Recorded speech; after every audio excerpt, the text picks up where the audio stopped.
I love it when I have a podcast that actually speaks very true to the theme of this podcast, which is, it's the Personalized Fitness Podcast, dispelling the myths of health, fitness, and wellness. And today I've come upon a great one. I was happened to be talking to somebody the other day and came up with a comment that they made on a Facebook post that I did, and where I was doing an activity that was not related to a race I was training for.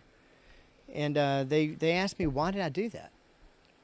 And I mentioned a word that we use quite often. In fact, when I said it, the person just, oh yeah, of course. And I started thinking, I actually looked at him and asked, do you know what that means? Really, do you know what that means? And though it's a common word, like a lot of things that we throw around, metabolism and aerobic and anaerobic and whatever, do we really know what it means? Do we know what it means when you're actually using another activity or sport to get you ready for your sport? In other words, what is cross-training? Today on the Personalized Fitness Podcast. Good day and welcome to the Personalized Fitness Podcast. My name is Garrett Williamson. I'm president of Personal Edge Fitness. Thank you so much for joining me today. Appreciate you listening in, and I'm going to get to how you contact the show in just a minute, but I feel like I need to explain my appearance here just a bit. And it's rather timely that I'm doing this podcast now because of why I'm dressed this way and the time that I'm actually recording this and all that kind of good stuff. The reason I'm dressed this way, and if you actually, I must be part Italian because I swear I am, because I tend to talk with my hands. And you may see that I've actually got numbers written on the back of my hand. I actually have them on my biceps too here. And that's because I just finished a race that I did. It's a training race that I'm using. I'm getting ready for a World Championships in Abu Dhabi, the ITU International Triathlon Union World Championships in aquabike, which I qualified for a year ago. It's coming up in the end of November, and I was actually doing a training race for that, which happened to be an open water swim. I just finished that this morning. The training race went really well. In a training race, a lot of times what you're doing is you're working on a few different techniques or a few different qualities of your racing, trying to hone it a little bit. And I'm glad to say that I was successful with that. It was a 2-mile open water swim. It was fantastic. The folks over in Bay St. Louis, Mississippi put it on. They did a great job.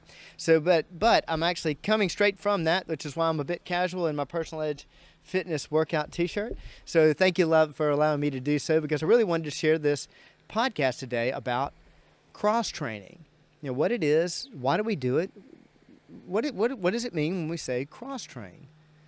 Now, I'm going to get into that, but I'm going to tell you, as always, how to get in touch with the show if you have any questions, and letting you know that the podcast that I'm going to be doing on creatine and creatinine levels is coming up. I have a couple of guests that I'm going to have on the show. We're trying to arrange schedules, so that is coming. But if you're interested in any more information about this podcast or any others, or if, like our friend Gene said, if you have an idea for a podcast, please give me a call and let me know at area code 251-278-3343. That's 251-278-EDGE. You can also reach out to me at Garrett, Garrett, at personaledgefitness.com. That's, of course, my email address, and personaledgefitness.com is our website. You can contact us that way. Reach out to us on social media at either Personal Edge Fitness on Facebook or at Team PE on Twitter. So thank you again for joining us. Now, it was interesting. I posted a picture the other day. Actually, I didn't do it. Somebody posted on our page, which Erica posted. It was a picture that I took of me training out on the University of South Alabama track, getting ready for the ITU Aquabike World Championships. Now, many of you know that I'm a multi-sport athlete. I've done both sprint triathlon, super sprint triathlon. I shouldn't say both. There's 4 different activities. Sprint triathlon, super sprint triathlon, aquathlon, and aquabike. Now, all those are different variations of running and swimming and biking. Aquabike happens to be a race that you take the run out of it. You're actually doing depends on the distance. This happens to be more of a sprint distance. I think they call it standard distance, but it's a standard distance, which is a little bit longer because they have one that's even longer than that. But the standard distance is a 1,500 meter swim followed with a 23 to 24 mile bike. And I qualified in New York last year to make Team USA, and I'll be representing Team USA at the ITU, International Triathlon Union World Championships in Abu Dhabi, UAE, this coming November. I'm looking forward to it. But the reason that I came up with this idea for this podcast, and that came from a conversation somebody remarked that that I mentioned on the comments in under the photograph that I was training for the ITU Aquabike World Championships, and he said, "Well, wait a second. You told me, Garrett, that aquabike is actually swimming and biking." I said, "Yeah, exactly." So what were you doing running? and that's when I responded to him. I said, "Well, I'm just doing some cross training." And he said, "Oh yeah, okay, oh yeah, great, wonderful." And then a little while later in our workout, I looked at him and I said, "Let me ask you something. Do you really know what cross training is?" "Oh yeah, that's when you use another sport and you work on it and it makes you better." Well, that's true, but how? And I realized that he didn't realize that, and I realized that that's another one of those common words that are thrown around when we talk about fitness, and many times those words get peppered with a lot of myths. And I've covered a lot of those on the different shows. I'm not going to recap all those, but that's why I thought it was a good idea to do a deep dive into what actual cross training is. What is it, and what does it actually do, and why would you cross train? So cross training, to put it simple, I always like to start with a nice definition. It's the action of practice, and I am reading this. It's a very simple one, but it's one I pulled off, and I actually put together from a few different places that I trust. And this one made the most sense. The action of practice of two or more sports or types of exercise in order to improve fitness or performance in one sport. And that's pretty well what everybody understands. If I actually take a day off and instead of cycling or swimming all the time, I actually added another different activity, something completely different, that's going to improve my sport. Now, cross-training has been around so long that people accept that as normal, and it is true. Many times we accept things as normal, and they're not true. This time, yeah, they accept that as, okay, you're doing something else, and it's making you better at your sport. But I really wanted to tell you how, because there's times when you can be just over-exercising, doing other activities, thinking that you're cross-training, and you may be cross-training, but you could be overtraining, or you could be cross-training in a far more efficient or effective way. So let's get into it. What does it actually do? First thing, the reason we would cross-train is, let's say for my cycling and for my swimming, for this particular race that I have coming up, the ITU Aquabike Worlds. If obviously my swimming needs to be very good, so it's a 1,500 meter swim. I've got to have a good average speed on my bike, so I better be putting some laps in the pool, some laps out here in the open water, doing races like I did today, which is an open water race, and I better be on the bike. I better be logging in a good 100 miles a week. I better be getting some group rides that are going to make me faster because I'm riding with people that are faster. That's pretty understandable. Of course, a runner, to get better at running, is going to run, and you see where I'm going with that. But I think it's pretty obvious to see that a couple of things. For the most obvious is the fact that though I can cycle and swim and swim, it is now understood. For many years it wasn't. For early years of my career it wasn't understood that strength training adds to any sport. I mean, any sport. I can make an argument for strength training, and call me up and I'll tell you exactly. There's a strong one for it. For strength training for the largest participant sport in the world, which happens to be billiards. So strength training is going to aid in everything. For many years, especially golfers, I had a problem getting golfers to strength training. Oh, well, I'm going to get muscle bound. I've gone over that myth before. But I'm going to get muscle bound. I'm going to get to where I can't hit a shot because my muscles are so big, and all that ridiculous, idiotic theory. We've pretty well beat that to death. I had a lot of pros that have helped me with that, in that, yeah, actually strength training is really good. We know a lot about it. So strength training for cycling, strength training for swimming, good lat work, good shoulder work, obvious. That's going to be obvious to anybody. But that is a form of cross-training. And one of the reasons why you cross-train is to work on muscles, build the primary muscles that you're moving, and you want to work on the secondary muscles. Now, here's what I mean by that. I'm going to take a very, very obvious one that a lot of people hear, and I use this a lot. In fact, I did an entire podcast on nothing but hamstrings. It's one of my favorite muscles to work. It is I call this, Garrett's opinion, I call this the largest, most neglected muscle in the body, which is the hamstring. And you think about it, I've used this example copious numbers of times. I'm sure that I will use it many, many more. And that is, I use it in my talk when I talk about the live age. This guy, he was fantastic. He was in the Olympics. He was running for Team USA, and he was going to win the 100 meters. But he pulled you just said it in your head. I know you did. Hamstring, largest, most neglected muscle in the body. Obviously, obvious to me, obvious to a trainer, and hopefully obvious to you. Evidently, if this person is doing a lot of running, obviously something's missing as far as hamstring training. And the reason we pull a muscle, the largest reason why we pull a muscle is an imbalance. Every muscle has an opposing muscle.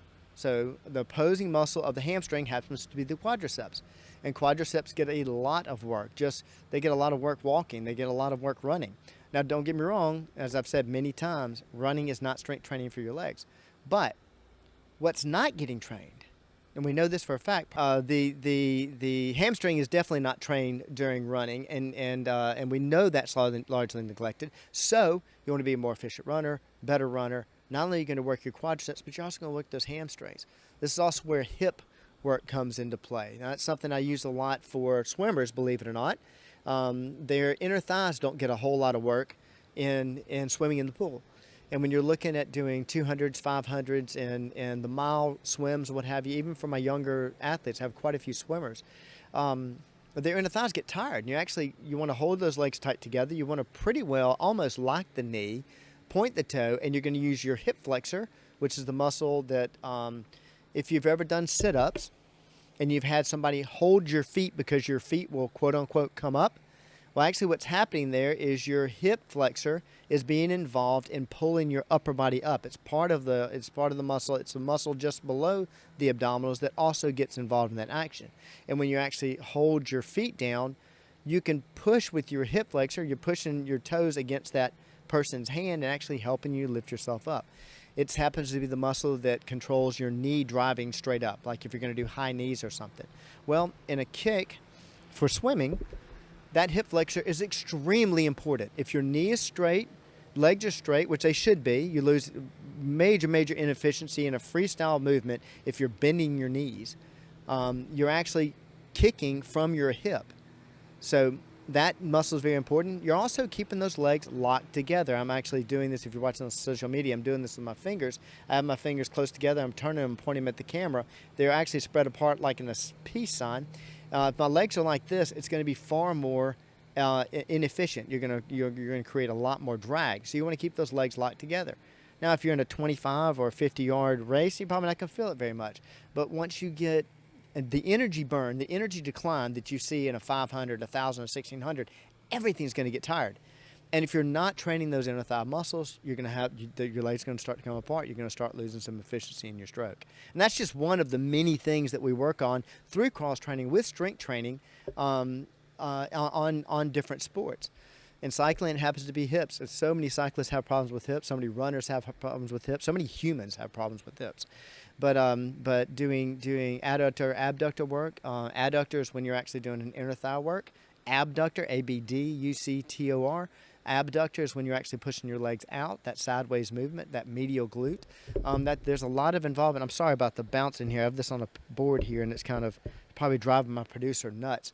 But the abductor, that hip muscle, you have a lot of engagement in running, cycling, pretty much any sport, and especially any sport that you move sideways. Soccer, baseball for that matter, football, tennis. So using cross training via strength training, pretty obvious. You're going to enhance the sport by working on those muscles. Besides, I always typically go straight to the auxiliary muscles that we typically miss in sport. But I always work lats, the back muscles, and the chest muscles for that matter for swimmers. Huge, important muscle. If you look at a swimmer, if you were to draw a swimmer, you draw that upside down V, that wide back, because they have incredibly strong lats, because that's what's pulling their arm through, whether it's breaststroke or backstroke, or even, breaststroke or freestyle or butterfly, and even backstroke. So those major movers, we're working those too. I'm kind of beating that to death because we can see where strength training is very important for that. But let's get to the things that you may or may not realize about cross training and what it actually benefits. It helps you in training anaerobically and while decreasing load. Okay, I'll tell you what I mean. You can't overtrain. It's very easy to overtrain. Keep that in mind when I'm talking about this next subject, because the answer, as it's funny, when I was talking last week about the motor cortex and the cerebellum, and I was talking about getting the brain to learn different patterns, different movements, to take time off, and your brain would start running those patterns, the sequences in your mind a lot faster, so you'll actually pick up on that skill. And you need time off. And I use the example also in the fact that I've seen a lot of coaches do this. I've seen a lot of parents do this, where they'll have an athlete, a student, a child of theirs, continue to do an exercise, just run them into the ground. And there's an old train of thought. It's actually caused a lot of damage, not only in kids, but it caused a lot of damage in seniors. I see this a lot. When in doubt, work. Now, I like a good work ethic, but when in doubt, work is not the best work ethic, because I've run into several instances and had to get people to back off of training because their answer was, if they weren't getting the results they saw, the only answer is to work more.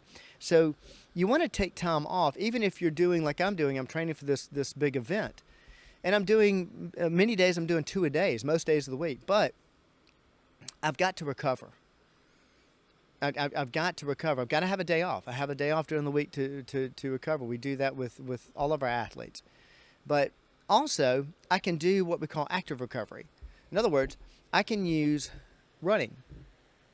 If I'm training for cycling and swimming, a race that involves cycling and swimming, I can use running to decrease the load on the different muscles that I use in cycling and swimming, but still build my anaerobic. That's anaerobic, remember, means without oxygen.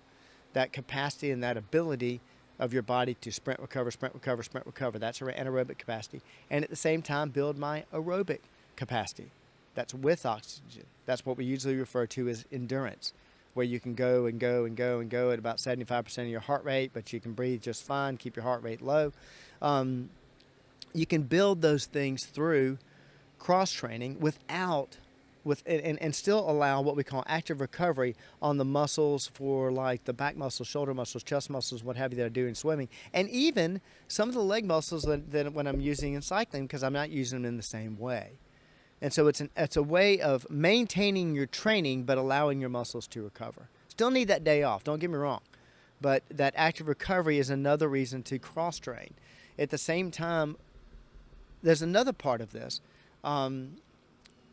As far as the active recovery and what you're already not active recovery, but using a different sport to train for your sport, and that has to do with specialization. There's actually a few things. Specialization is one of them. When I'm running, as opposed to when I'm cycling, I'm going to be doing sprint work, and I'm going to fire from muscles that I would usually get when I'm standing up on the bike and what have you, but I'm going to fire them in a little different way. And so it gets me ready to kick it up a gear and get going in the straightaway. I'm sorry, I'm doing it outside. I'm doing the podcast outside today. That you hear, if you're not watching on social media, you hear boats going by there. It's a beautiful day outside. I know it's September, but it's still summer out here, so pardon the noise there. But anyway, using that that strengthening those specific muscles in a little different way, and firing them a different way. That's going to, it's like, think about cutting a piece of wood, and you're cutting in the same direction, kind of at an angle with an axe. And you want it to go quicker, you change the angle and hit it from the other side, either from the back side or hit it from, if you're cutting on the right side, you start cutting from the left side. You'll actually cut the board faster. Well, that's sort of what you're doing, that same kind of idea. You're speeding up your development of that muscle by, for lack of a better explanation, hitting it a different way. And so it's also it's a more well-rounded development. You have far more potential of decreasing injury by making sure you have that well-rounded training. going back to the hamstrings with runners. So anyway, that's another benefit in the specialization of the muscles and what have you, to using another sport to train for your sport. The other thing I'm looking at my notes because there's one I want to jump to. I always want to jump to, but I want to make sure I cover all my others. And of course, I'm pointing in my head. I want to go to the mental side of this because this is rather fascinating. But the specialization also worked on activating secondary movers. I think I'm beating that to death. I said that a minute ago. But a lot of your primary mover is going to get a lot of work. Every cyclist feels like they need tree trunks for legs. I understand that. Got to have big quads. Linemen, most football players feel the same way. Definitely linemen do. They're going to be doing squats. They're going to be blasting off that line. They want to make sure they've got big glutes and they want to make sure they have big quads. But they may not work the medial glute as much. They may not work on that lateral movement. They may not work on that inner thigh like I was saying earlier. They may not work that hip flexor. They may not use their calves, work their calves and train their calves a lot. So using different type of cross training, you can work those things. Cross training for calf development, jump and rope. It's fantastic. All right, hang on. Want to share for those that are listening in, that is actually an ultralight going by. Usually, if the gentleman sees us out here, he gives us a wave. So pardon the noise. Sorry about that.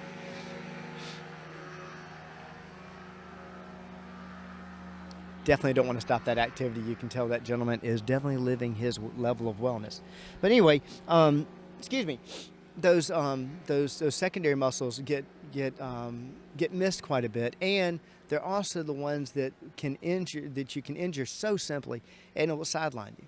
We hear about that with professional athletes all the time. They get sidelined by a simple, stupid injury, it seems like. But it's a secondary mover that's not being worked. For examples of working those secondary movers is in cycling, I actually use swimming. Now, I'm training for a swim bike race, and that kind of works out well.